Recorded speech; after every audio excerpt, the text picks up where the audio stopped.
Kama ni kweli kabisa leo hewa ya oksijeni ikatoweka duniani, yani ikaisha kabisa, basi hapa kuna baadhi ya mambo makubwa yatatokea.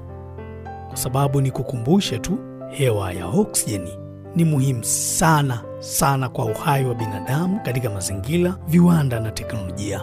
Sasa ikitokea imeisha mwanangu, ndani ya sekunde chache tu oksijeni ikikata, wanadamu na wanyama wote wanaohitaji oksijeni wataanza kupoteza fahamu kwa sababu ya ukosefu wa hewa, na bahari zitaanza kubadilika rangi kwa sababu oksijeni hapa huwa inaisaidia katika kuweka anga hewa ya maji.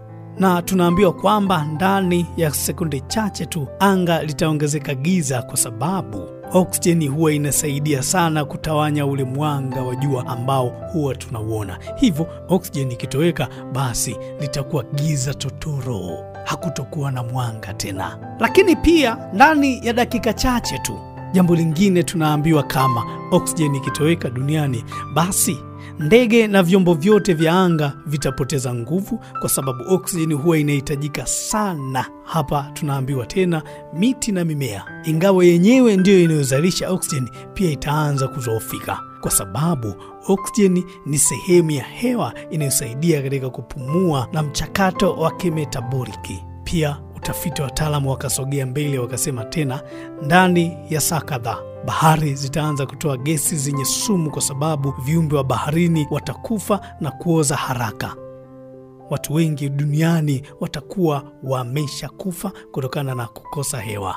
Ila ndani ya siku kadhaa sasa, tabaka la ozoni ambalo linaundwa na oksijeni litatoweka na kufanya dunia kuwa wazi kwa mionzi hatari kutoka kwenye jua. Joto la dunia litaanza kupungua kwa kasi kwa sababu anga hewa haitokuwa na uwezo wa kuhifadhi joto.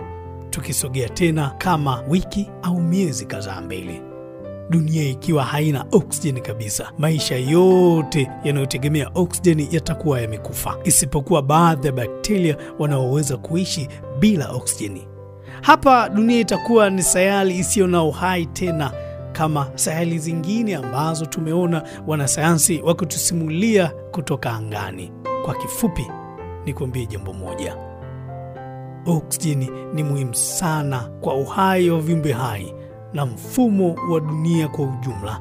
Bila oksijeni, maisha yatatoweka haraka sana. Kama ni mtu mwenye akili timamu na ubongo wako unafanya kazi, basi kuna wakati ni lazima tu uchukue muda wako kwa kuwaza vitu ambavyo haviwezekani, lakini tu jaribu kujisemea kichwani mwako kama ikiwezekana itakuwaje. Hapa ilikuwa ni kuongezeana tu maarifa. Jina langu ni Bryson Kivuli.